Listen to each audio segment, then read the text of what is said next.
అధికారం కోసం చంద్రబాబు ఎన్ని కుట్రలైనా చేస్తాడని చివరికి మనుషుల్ని చంపేందుకు కూడా వెనకాడని ఆరోపించారు పోసాని కృష్ణమురళి.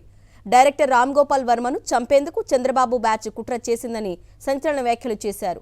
ఇలాంటి చంద్రబాబు సమాజానికి ప్రమాదకారి అన్నారు. ఇక కాపులను చంద్రబాబు దగ్గర తాకట్టు పెట్టాడని పవన్ కళ్యాణ్ పై ఫైర్ అయ్యారు పోసాని. ఒకప్పుడు చంద్రబాబును నానా బూతులు తిట్టిన పవన్ కళ్యాణ్ ప్యాకేజీ అందగానే మాట మార్చాడన్నారు. ఆయనకి నలుగురు పెళ్ళాలు లేదు, నాకు మూడే పెళ్ళాలు ఉన్నాయి అన్నావు. నీకు మూడు పెళ్ళాలు ఉన్నాయా? నాలుగో పెళ్ళాలు లేదా? నీకు నాలుగో పెళ్ళాం ఉంది. 5 వెయిటింగ్ లిస్టు తెలీదా నీకు? నీగా వర్గాలు చెప్తుంటారు కదా. నాకు నీగా వర్గాలు సినిమా ఇండస్ట్రీలో చెప్పారు.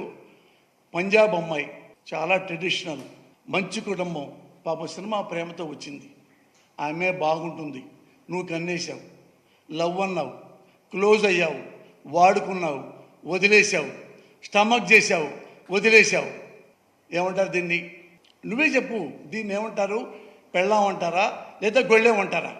నీకు డబ్బులు, నీకు పదవి, నీకు ఒక అండ, నీకు ఒక అధికారం నీకు కావాలి, మీ అన్నయ్య కూడా కావాలి. లేదా మీకు తెలీదా?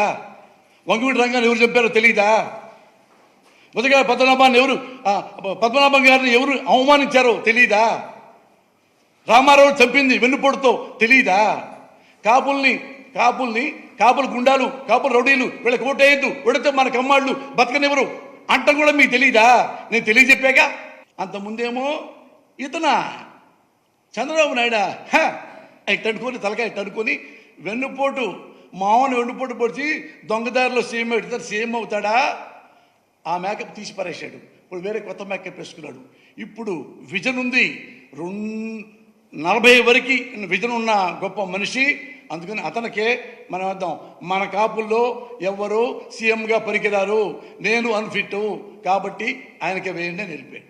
ఇతను నేను నాయకుడిని, నేను జనసేన అధినేతని అని ఈయన వ్యాన్లెక్కి కారులెక్కి ఏం మాట్లాడతావు పవన్ కళ్యాణ్? నువ్వు సీఎం అవుదాను వచ్చి కార్యకర్తగా మారి చంద్రబాబు కాళ్ళు పట్టుకొని ఇప్పుడు చంద్రబాబుని గెలిపించాలని చెప్పి కాపులందరినీ తీసుకెళ్ళి ఆయనకి తాకట్టు పెట్టడానికి నువ్వు ట్రై చేస్తున్నావు. అసలు ఆల్రెడీ పాపం ఆంధ్రప్రదేశ్లో ఉన్న కాపు జాతి చాలా వీళ్ళ వల్ల ఆత్మగౌరవం పోగొట్టుకున్నారు, చాలా బాధపడ్డారు. ఎవరు? ఈ పవన్ కళ్యాణ్ అన్న చిరంజీవి. ఈ అన్నదమ్ముల పుణ్యం అని కాపుల్ని ఎంత దింపాలో అవమానం అంత దింపేశాడు. ఇతన్ని మర్డర్ చేయడానికి ప్లాన్ జరిగింది. ఇందులో ముఖ్య పాత్రధారి అనిల్ కేరాఫ్ కూడా చెప్తున్నా, వెంకట్రావు గారి కొడుకు. ఇంకా సీఎం గారు అక్కడ ఉన్నారు కదా, అప్పుడే ఈయనకి అటాక్ చేశారు. అంటే ఒక ముఖ్యమంత్రిని ఈ లెవెల్లో మర్డర్ అటెంప్ట్ చేస్తే అసలు ఆర్జీవి అంత, నేనెంత, మాలాంటి వాళ్ళు మేము ఆకుల్లా రాలిపోతాం. అనిల్, ఇది నిజమా కాదా నీ మనస్సాక్షికే తెలుసు. ఇది పచ్చి అబద్ధం అనుకో, నా మీద కేసు పెట్టు.